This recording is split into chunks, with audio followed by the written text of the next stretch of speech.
선조실록 94권 선조 30년 11월 10일 정유 첫 번째 기사 1597년 명만역 25년 상이 팽중군 팽우득 관수에 거둥하여 접견례를 행하였다. 선조실록 94권 선조 30년 11월 10일 정유 두 번째 기사 정원이 아뢰기를 요즘 보건대 명장이 군병의 정돈을 매우 서두르고 있으니 주상께서 거둥하신다면 호의에 따른 여러 일들을 미리 강정하여야 할 텐데 경기 이하의 각 고을은 하나같이 잔파되어 의지할 만한 곳이 전혀 없습니다. 승려가 머무를 곳의 내외 상자도 엄격하게 설비하지 않았으므로 경계의 좌우 방어사는 각각 1,000명의 군사를 거느리고 이미 호위에 쓰기로 하였습니다. 이 밖에 금군의 친위병도 별도로 집결하여 먼저 부호를 정하여야 하는데 요즘 들으니 금군과 정룡군이 줄사로 거의 남아있지 않으며 그 중에 또 말미를 받고 나간 자도 있어 대개 집결이 되지 않는다고 하니 시급한 상황이 벌어질 때 반드시 뜻대로 정돈되지 않을 것입니다. 미리 병조로 하여금 그 수요를 헤아려 장수를 정하여 거느리도록 하되 비록 긴급히 출사할 곳이 아니더라도 보내지 말고 아침 저녁으로 정돈을 하도록 한 뒤에야 낭패를 면할 수 있을 것입니다. 그리고 임금께서 머무를 처소와 도성에 잔류할 여러 일들 및 호종할 여러 신하에 대한 것들을 일체 거행할 것을 모두 해조에 명하여 비변사에 의논하도록 은밀히 계하여 미리 조치하도록 하심이 마땅할 듯합니다. 그리고 양서에서 징발해온 군병으로 지금 도성 안에 있는 자가 4,000명을 넘는데 모두 풀베기와 수리하는 역사에 소속되어서 각 도감이 원망과 괴로움을 감당하지 못하고 있습니다. 그 중에 어찌 정예롭고 용감하여 쓸만한 사람이 없겠습니까? 4,000명의 군병을 모두 역사에 투입할 필요는 없으니 그중 수천 명을 뽑아내어 별도로 부호를 나누고 장수를 정해두었다가 만약 먼 도에서 징발된 군병이 미처 도착하기 전에 먼저 군사를 출정할 일이 생길 경우 중국 군사에게 보태어 주거나 호위하는 데 쓴다며 적당할 듯합니다. 모두 해조로 하여금 의논하여 처리하게 하면 어떻겠습니까? 하니 선교하기를 아랜대로 하라. 호위에 대한 여러 일들을 정교한 뒤에 거행하지 않았으므로 어찌 지금까지 거행하지 않느냐고 또 정교한 지가 거의 한 달이 지났는데도 병조가 아직 거행하지 않고 있으니 이러고서 무슨 일을 할 수 있겠는가 하고 이어 전교하기를 세자도 남하할 것인가 도성에는 누가 잔류할 것인가 나라에 이 같은 큰일이 있으면 묘사와 산천에 고사를 올리는 일이 있어야 하니 제문을 미리 지어놓았다가 중국군이 움직이는 것을 보아 거행하라. 이러한 곡절을 은밀히 비변사에 말하여 의계하게 하라 하였다. 회개하기를 상께서 전면으로 거동하시고 세자께서도 남아하신다면 도성이 텅 비일 것이니 근본이 되는 것이 어찌 걱정스럽지 않겠습니까? 신들의 생각으로는 상께서는 거동하시더라도 동군께서는 그대로 도성에 잔류하심이 마땅합니다. 도성에 잔류할 군사는 병조로 하여금 미리 마련하도록 하고 묘사와 산천의 고사는 예조로 하여금 자세히 살펴서 거행토록 함이 어떻겠습니까? 하니 아랜대로 하라고 전교하였다. 선조실록 94권 선조 30년 11월 10일 정유 세 번째 기사 명장이 남하할 적에 우리나라의 병마를 3령으로 나누어 소속시켜서 명장과 협조하도록 달려보냈다.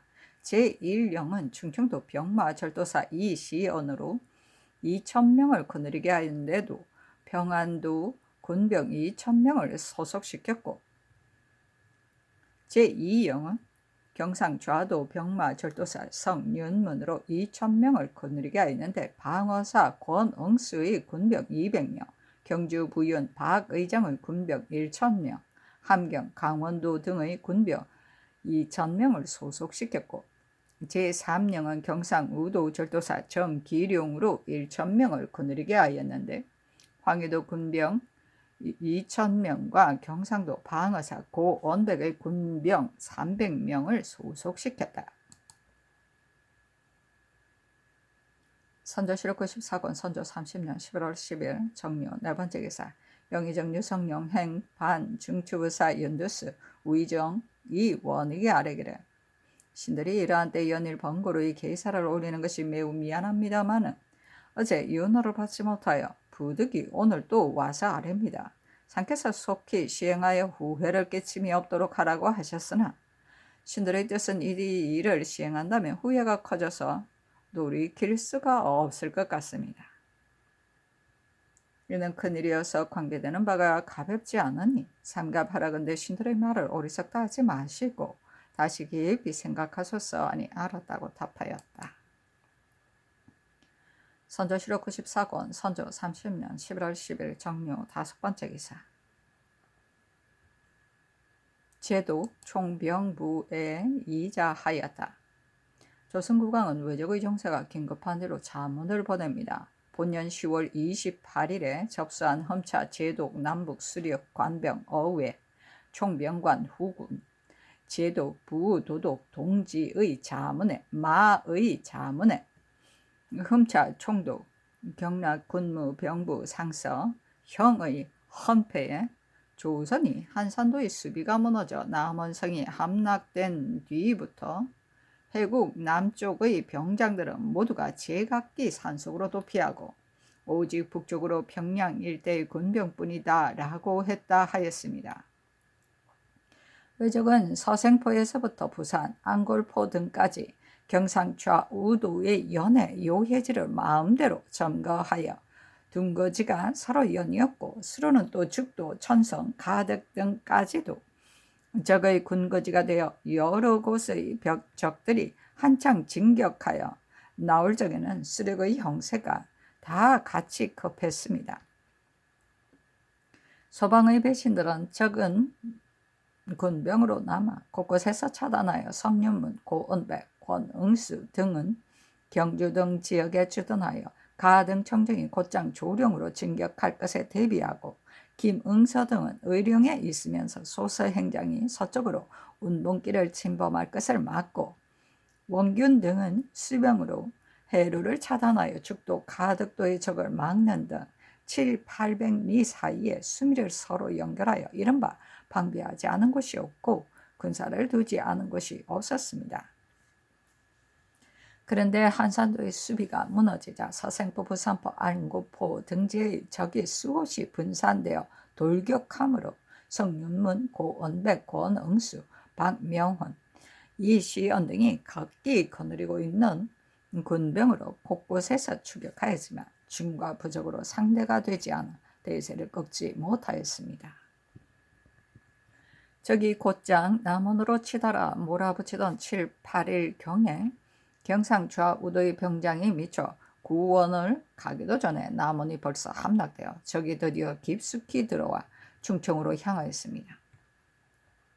당직이 사태가 매우 다급함을 알고 배신 도순찰사 권유를 경문으로 불러서 경상도 등지에서 군병을 거느리고 있는 각 배신들을 모두 조발하여 조령을 따라 충청도, 청주, 공주의 사이로 질러 나가서 적의 선봉을 차단하도록 하라고 하였습니다. 그러나 적의 기세가 벌써 커졌고 게다가 각 배신들이 거느리고 있는 군병은 다 같이 낭패하고 쫓겨 달아나던 다음이어서 싸움마다 패배를 당하고 도망쳐 흩어진 자도 태반이나 되어 군세를 이룰 수가 없었습니다. 고은백은 원래 거느린 군병이 100명, 이시연은 원래 거느린 군병이 1,500명, 박명현은 원래 거느린 군병이 600명, 김응서는 원래 거느린 군병이 2,100명이었으나 이상 각 장수가 거느린 군병 중 전사하거나 도망친 자를 제외한 나머지 군병으로는 절대 허약하였습니다. 다행히도 중국군이 대세를 몰고 앞에서 진격함을 힘입어 적병이 점차 후퇴하므로 이에 소방의 여러 장수들이 소식을 듣고 일어나 다시 소집을 하니 부곡에 흩어졌던 군병도 차츰 돌아오게 되어 적이 향한 곳을 따라 길을 나누어 선멸 또는 포로로 잡을 수 있었습니다. 대체로 적이 전라도와 충청도를 침범할 적에 길을 셋으로 나누어 깊숙이 들어왔다가 물러나 돌아갈 적에는 길을 나누어 분산해서 침략하였기 때문에 여러 장수들이 들어는 돌아가는 길목에 복병을 배치하고 들어는 야움을 타고 기습하는 등 모두 제 위치에서 제대로 싸워서 자매군 퍽 많았으나 합세하여 큰 승리를 거두지는 못하였습니다. 조사한 바 본년 9월 이후로는 날짜와 시기는 맞지 않으나 경상 좌도 병사 성윤무는 의흥 경주 일대에서 적과 싸워 연거푸 23급을 배웠고, 김응선은 운봉 합천 일대에서 싸워 전후 119급을 배웠고, 고은백은 성주 목사 이수리 별장 문신원 등과 함께 성주 등지에서 싸워 21급을 배웠고, 이시연은 방어사 박명현과 함께 청주 등지에서 싸워 166급을 배웠는데, 이들 각 장수는 모두 도 순찰사 권유로의 절제를 받았습니다. 그리고 각 해당 배신이 거느리고 있는 군병은 금방 집결하여 금방 싸우곤 하였기 때문에 날마다 줄어든 수요를 분명히 파악할 수는 없었습니다. 이미 배신 권유력에 지시하여 성윤문 등 이하의 장수들을 거느리고 있는 군병의 수요를 속히 조사할 것과 적이 이른 지방마다 중국군과 협력하여 싸우거나 수비하도록 책령할 것도 지시하였으며, 그중 미처 소집하지 못한 군병은 각기 당초에 거느렸던 수요를 조사하여 법령대로 소집해 아울러치게 하라고 지시하였습니다. 근래 또 배신 겸 삼도 수군 통제사 이순신의 칙에 의하면 한산도가 무너진 이후 병선과 병기가 거의 다 유실되었다. 신이 전라 우도 수군 절도사 김억추 등과 전선 13척, 초탐선 32척을 수습하여 해남, 현, 해로의 요구를 차단하고 있었는데, 적의 전선 130여 척이 이진포 앞바다로 들어오기에 신이 수사 김억추, 조방장 배흥리, 거제현령 안희 등과 함께 각기 병선을 정돈하여 진도 벽파정 앞바다에서 적을 만나 죽음을 무릅쓰고 힘껏 싸운 바 대포로 적선 20여 척을 깨뜨리니 사살이 매우 많아 적들이 모두 바다속으로 가라앉았으며 머리를 벤 것도 8겁이나 되었고, 적선 중 큰 배 한 척이 우보와 홍기를 세우고 청라장을 두르고서 여러 적선을 지휘하여 우리 전선을 에워싸는 것을 녹도만호 송여종, 영등 만호 정응두가 잇따라와서 힘껏 싸워 또 적선 11척을 깨뜨리자 적이 크게 꺾였고, 나머지 적들도 멀리 물러갔는데 진중에 투항해온 외적이 홍기의 적선을 가리켜 앙골포의 적장 마다시라고 하였다. 노획한 적의 물건은 화문의 금의 칠함 7목기와 장창 2자루다 하였는데, 이미 절차대로 자보하고 사실을 확인하였습니다. 지금 앞서 연유에 따르면 한산도가 무너진 이후부터 남쪽의 수로에 적선이 종행하여 충돌이 우려되었으나, 현재 소방의 수군이 다행히 작은 승리를 거두어 적봉이 조금 좌절되었으니 이로 인하여 적선이 서해는 진입하지 못할 것입니다. 그리고 유격장 서가 거느리고 있는 수병이 이미 강화도에 도착하여 충청을 거쳐 전라도 우수영 앞바다까지 내려간다고 하는데, 남쪽 바다는 적이 통행하는 해로입니다.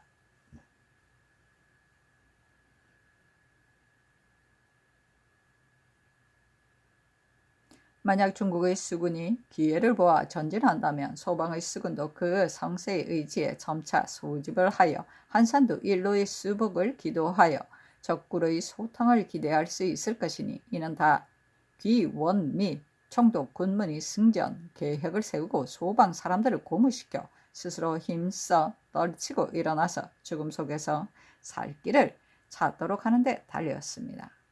이에 따른 계획, 독촉, 소집, 훈련 등의 이런 의당 귀자문의 내용에 따라 밤낮으로 각별히 힘써 감히 태만하지 않을 것입니다. 배신 도우 순찰사 권율이 각 배신들이 거느리고 있는 군병의 현재 수요 및 방어하고 있는 지방과 진영의 장소를 조사, 치게하기를 기다려 재차 갖추 써서 자보하겠다는 사유들은 이미 회자하였고, 이에 이제 앞서의 연유를 접수하고 자복할 연유를 참조하여 갖추어 조사하여 자복함이 마땅할 것이게 이렇게 회자를 하는 것이니 조험하여 전도하십시오. 자문을 잘 받으시기 바랍니다. 선조실록 94권 선조 30년 11월 11일 무술 첫 번째 기사. 병조가 아뢰기를 호위하는 일은 별도의 법규가 있는 것이 아니라 보통 때 나름대로의 정규가 있으므로 다만 임시하여 각 미부로 하여금 따르게 할 따름입니다. 이를테면 청룡청, 금군청, 훈련도감의 군병은 저대로 위장 또는 부장이 있으니 이제 별도로 단속할 필요가 없겠으나 다만 본조의 뜻은 조경을 전위 대장으로 삼아 청룡청, 훈련원의 관원 및 금군청의 군병을 거느리게 하며 이밖에 경기, 좌방어사, 오억량을 전후대에 소속시켜 외진을 삼고자 합니다. 대가가 머무를 곳을 지금으로서는 미리 정하기는 어려우나 모든 고울이 하나같이 탄갈되어 행여 호위하는 사람이 너무 많을 경우 필시 양향을 조달할 도리가 없을 것입니다. 양서에서 징발해 온 군병으로 현재 서울에 있는 자들은 시한이 반이나 지나갔으므로 날마다 피하고 돌아가기를 바라고 있으니 이제 만약 억지로 남쪽으로 내려보낸다면 반드시 원망이 많을 것입니다. 형편상 뽑아내기가 어려워 그중 스스로 호종하기를 원하는 자만을 보낼 것을 본조위에서 벌써 분부하였습니다. 하니 전교하기를 5위를 설치하여 진제로서 따라가야 하며 또 척후, 한후 등의 장수를 정하여 적진으로 나아갈 때 똑같이 하여 조금이라도 소홀히 하여서는 아니 된다 하였다.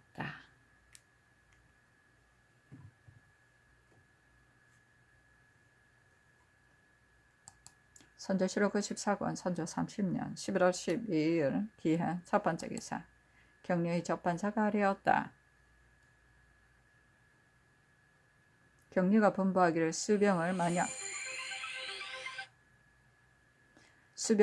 전라 우수영 근처에 진주시킨다면 경주 및 왕경과의 거리가 멀고 한산도에 진주시킨다 해도 역시 멀기 때문에 내가 앞으로 파발을 두어서 급속히 통례시키고자 한다. 그리고 조선 사람으로서 적의 수급을 벤 자는 상격이 가볍고 중국 사람은 상격이 무거우므로 조선 사람들 중에 제가 얻은 수급을 중국분에게 팔아 그 이득을 나누어 갖는 자가 없지 않으며 더러는 우리 군병이 조선 사람의 수급을 빼앗기도 한다고 하니 이 일은 법령을 마련하여 과감히 금지함은 물론 반드시 차관을 두어서 엄격히 조사하여 전일의 폐단을 영원히 계획하고 나서야 조선 사람들은 적을 토벌하는 데 힘을 다하고 우리 군병도 감히 함부로 허위를 꾸미지 못할 것이다. 또 조선 군병이 있다건 왜 적을 생포하여 손가락을 잘라서 제 진영으로 돌려보낸다면 왜 적이 성세의 겁을 먹지 않을 수 없을 것이니 이것도 이간절의 한 방법이다 하였습니다. 신이 말하기를 전일 군사를 새 길로 떠나 보낼 것을 직접 분부받았다. 그러나 상주의 길은 당초 강정하지 않았기 때문에 양양이 아직 준비되지 않았고 또 인동, 성주 이하는 인력이 전혀 모자랄 뿐만 아니라 적병이 가까이서 운반하여 다 쌓기도 매우 어렵다. 중국군을 세 길로 나누어야 한다면 제1영은 아무 장수가 군병 몇 명을 거느리고 어느 길로 전진할 것인가 한다면 정진할 것이고 제2영과 제3영은 어떻게 한다는 것을 미리 자세히 알려준 뒤에야 양양 등 여러 일들을 참자 조치할 수 있을 것이다. 그리고 적병이 여태 전라도에 있으므로 그들이 흩어져 있는 틈을 타서 공격하는 것이 편리하다. 지금 중국군이 먼저 전라도의 적을 공격하되 한 부대의 병마가 곧장 경상우도로 진격해 그 형세를 분산시킨다면 성공이 반드시 쉬울 것이니 우리가 그 바죽지세를 타고 수륙으로 함께 진격한다면 점차 섬멸할 수 있을 것이다. 하니 경리가 답하기를 먼저 전라도의 적을 공격할 경우 아마 본도가 탕폐되어 대병의 먹을 것을 조달하기가 어려울 것이냐. 나의 생각은 안동의 길은 양식이 조금 있으니 대군이 이 길을 따라 진격하지 않을 수 없다. 그리고 중국군이 성세를 크게 떨치며 곧장 진격한다면 전라도의 적이 저절로 거두어 물러갈 것이니 손빈이 위도로 곧바로 쳐들어간 것도 바로 이러한 전술이다. 상주의 길은 전일 논의하지 않았었고 지금 두어 조의 군병이 지나갈 때 먹을 것을 준비하되 작진이 가까운 곳에는 운반하여 들이지 말도록 하라 하였습니다. 선조실록 94권 선조 30년 11월 12일 기한 두 번째 기사. 호조가 아래기래 서변으로 내려오는 중국 식량이 황주 봉산에 많이 적체되어 있기 때문에 본도의 관찰사로 하여금 검독하도록 하였었습니다. 그러나 이제 들으니 관찰사가 여태 황주로 달려 가지 않아 미두는 여전히 적체되어 있고 일로의 각 역참에는 인부가 전혀 없는데 그러한 형편을 위관이 경리에게 풍보하기까지 하였으니 사체가 너무나 놀랍습니다. 관찰사 이후 영순을 우선 추구하고 지체시킨 각 관하의 수령을 관찰사로 하여금 중하게 결장한 다음 시한을 정하여 운반하게 하면 어떻겠습니까? 하니 전교하기를 아랜대로 하고 관찰사는 나욱하라 하였다. 선조실록 94권 선조 30년 11월 12일 기한 세 번째 기사. 정훈이 아래기를 경리의 분부에 조선 군병이 있다가 외적을 생포하여 오른손 손가락을 잘라서 본진으로 돌려보낸다면 외적이 성세히 겁을 먹지 않을 리가 없을 것이니 이것도 이간책의 한 방도이다. 여러 장수들에게 비밀리 하유하라고 하였습니다. 이 한 가지 일은 원수에게 글을 내림이 마땅할 듯합니다. 하니 아랜대로 하라고 전교하였다. 선조실록 94권 선조 30년 11월 12일 기한 네 번째 기사. 전라 우수사 이시연이 치게 하기를 해남 강진 장흥 보성 무안 등의 고을은 인민이 거의 다 적에게부터 사족의 피난처를 일일이 가르쳐줘 거의 다 살육되었습니다. 해남의 노직 향리 송원봉은 가속설이 김신웅 등은 혹은 죄수라느니 혹은 별감이라느니 하면서 우리나라 사람들을 제멋대로 살육하였으며 육방을 차정하는 데 있어서도 산호, 심, 은기는 이방, 향리, 송사황은 호방, 산호, 서명학은 예방, 산호, 박인기는 병방, 향리, 차덕남은 형방, 산호, 박기호는 창색, 산호, 다물살인, 죗돌이 등은 도장, 산호, 윤회는 각처의 정탐, 산호, 언경은 응자, 창납으로 각각 차정하여 외노가 하고자 하는 일이라면 모두 성의와 힘을 다하여 외노에게 아이양을 떨었으며 또 외주인이 철수하여 돌아갈 적에 뒤떨어진 적에게 머물기를 청하여 세 곳에 주둔시켜 놓고서 그를 빙자하여 온갖 흉악한 짓을 다 하였다고 합니다. 때문에 장수를 차정하여 적을 섬멸할 적에 송원봉과 산호, 인세, 윤회와 산호, 언경은 잡아다가 이유 없이 지만을 받아 부대 시참으로 행형으로 하여 효시해 연의 백성들의 국법이 있음을 알도록 하고 그 나머지 미처 사로잡지 못한 사람은 지금 뒤쫓아 잡는 중입니다. 하였는데 비변사에 게하하였다. 선조실록 94권 선조 30년 11월 13일 경자 첫 번째 기사. 상이 별전에서 동지 만골 예를 행하였다. 선조실록 94권 선조 30년 11월 13일 경자 두 번째 기사.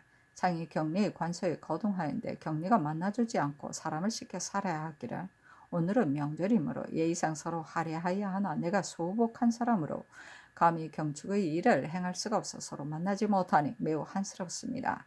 내일 가서 뵙겠지만 먼저 사죄합니다. 하자 상이 환궁하였다. 선조실록 94권 선조 30년 11월 13일 경자 세 번째 기사. 심희스를 의정부 우참찬으로 성순을 호조 참의로 권협을 황해도 관찰사로 삼았다. 선조실록 94권 선조 30년 11월 14일 신축 첫 번째 기사. 경상도 관찰사 이용순이 치게 하였다. 황석 산성이 패몰될 적에 거창 현감 한 형이 군병을 모집하는 일로 밖에 나가 있고 아내 이씨는 이정암의 누이 동생이었다. 성 안에 있었는데 이때 적이 이미 성을 침범하자 한 형에게 편지를 띄우기를 지금 나는 그래도 비에 나아갈 수 있으나 다만 성 안의 사람들이 거창의 군민이 붕괴된 것을 난군의 죄로 돌려서 여종을 아내 대신으로 성 안으로 들여보내야 한다고까지 말하니 만약 첩이 먼저 나간다면 그 누가 반드시 난군께 미칠 것이기에 첩은 여기에서 죽는 것으로서 난군께 보답하겠다. 만약 난군이 미쳐 오기 전에 성이 함락된다면 형세가 반드시 붕괴될 것이기에 이에 백금 2원양을 가지고 구급의 도움을 삼을까 한다 하고 성이 함락되려고 하자 지키지 못할 것을 알고 그의 딸 한씨와 함께 스스로 목을 찔러 같이 죽었으며 시비한 사람도 스스로 목을 찔러 따라 죽었습니다. 함양 군수 조종도는 처자를 이끌고 산성에 들어가서 지키다가 적의 형세가 다급해져 성 안이 붕괴되자 종도가 백사림에게 달려가서 방책을 논의하려고 했는데 사림은 기매부사로서 성을 지키는 주장이 된 자였다. 벌써 도피하였으므로 다시 곽준을 남문으로 찾아가서 손을 잡고 말하기를 형세가 이미 여기에 이르렀으니 죽음이 있을 뿐이다 하고 드디어 그의 아들 조영혼과 곽준과 함께 모두 피살당하였습니다. 예상의 사람들은 다 죽음을 제 갈 길로 여기고 조용히 자처하였으니 각별히 보장하여 풍화의 근본을 삼아야 합니다.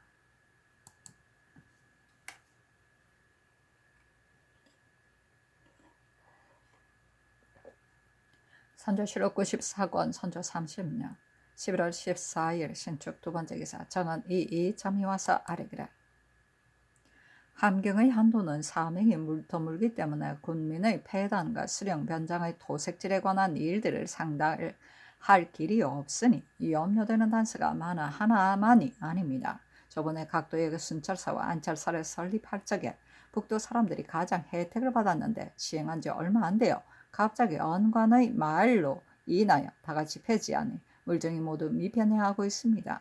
전례에 따라 남북 양도에는 도로 설립하여 함께 살피도록 하소서. 길주는 북문의 중진으로서 실로 한도의 요예지인데 목사 조인덕은 중병이 있어 소임을 다하지 못하고 있으니 행여 사변이 생긴다면 대응의 일을 이 사람에게 부탁할 수 없습니다. 제차를 명하고 문관 중에 직절의 고화를 막론하고 10분 가려서 보내소서 하니 아른대로 하라 답하였다. 선조실록 94권 선조 30년 11월 14일 신축 세 번째 기사상이 남별궁에서 양경리 회현 방동에서 마 제독을 접견하였다. 선조실록 94권 선조 30년 11월 14일 신축 네 번째 기사. 양경리가 시어소에서 회사하다. 선조실록 94권 선조 30년 11월 15일 에민 첫 번째 기사. 비망대로 정원에 전교하였다. 무죄가 있는 종시를 별도로 뽑아서 선정관을 삼거나 혹은 도청 부위의 시위로 임명할 것을 병조에 말하라. 선조실록 94권 선조 30년 11월 15일 에민 두 번째 기사. 경리의 접반사가 아뢰기를 경리가 은밀히 신에게 이르기를 우리 군사가 남하할 때 국왕도 남하하려고 하는가 하기에 신이 답하기를 국왕께서는 남하하려고 하시나 전로의 양향이 넉넉하지 못하여 여러 배신들이 퍽 민망스럽게 여기고 있다 하니 경리가 말하기를 사세가 불편하다면 헤아려 보는 것도 괜찮다 하므로 신이 답하기를 국왕께서 내려가신다면 수행하는 배신 및 호위하는 원역이 있어 어쩔 수 없이 지급이 번거로울 터인데 전로가 당파되어 머무르기에 불편할 듯하다 하였더니 경리가 국왕과 함께 갈 배신 및 호위인을 간략히 대동하여 폐해를 줄이는 것이 좋겠다 하였습니다. 하니 알았다고 전교하였다. 선조실록 94권 선조 30년 11월 15일 의민 세 번째 기사 비만기로 정원에 전교하였다. 호가할 인원이 많은 듯하니 폐해가 많을 뿐만 아니라 세자가 여기에 머물러 있으면서 중국 장수가 잇따라 나오는데 모든 대응, 접대 등의 일을 다 생각하지 않을 수 없다. 도감의 일까지도 폐지하여서는 안 되니 경중에다 별도로 한 관사를 설치하여 임시로 세자의 처결을 들음이 마땅할 듯하다. 그리고 정탁이 넓고 병들을 쓸 뿐만 아니라 대신 한 명이 또 적으니 이러한 곡절도 두루 생각하고 자세히 살펴서 의계하라.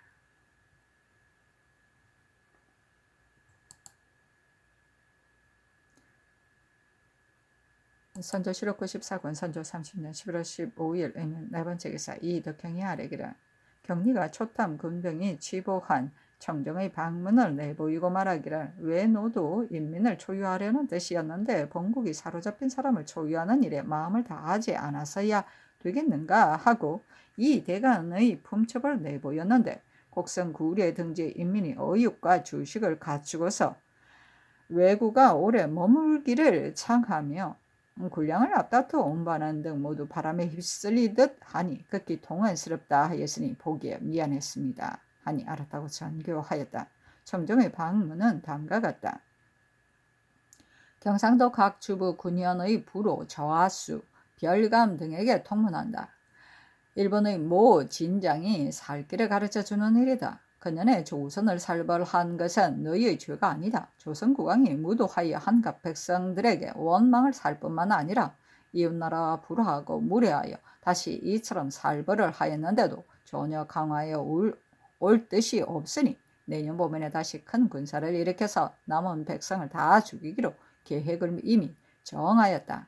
너희들이 목숨을 부지하고 싶다면 각 고리 좌수 별감 중한 사람이 스스로 서생포진이나 울산진으로 오라. 그렇게 되면 목숨을 보존할 수 있지만 그렇지 않으면 후록을 자세히 보고 각기 기록하여 바치면 된다. 봄이 되면 즉시 군사를 출발시킬 것이니 출발하기 전에 조속히 들어와야 군색스럽고 급박한 배단이 없게 될 것이다. 그리고 찾아오는 군현은 인민을 살벌하지 않을 뿐만 아니라 지나가는 곳에 초목이라도 꺾거나 해치지 않을 것이며 백성들은 편히 먹고 자며 농사 지으라고 할 뿐이겠지만 찾아오려 하는 군현은 그곳에 먼저 가서 살벌을 한 뒤에 서울로 향할 것이니 올 적에 이것을 가지고 올 것을 각각 잘 알라. 후록은 다음과 같다. 각 고을의 아무개가 좌수의 직임을 맡았고 아무개가 별감의 직임을 맡았고 아무개가 경내의 색장 유사의 직임을 맡았는지 각기 성명을 기록할 것. 1.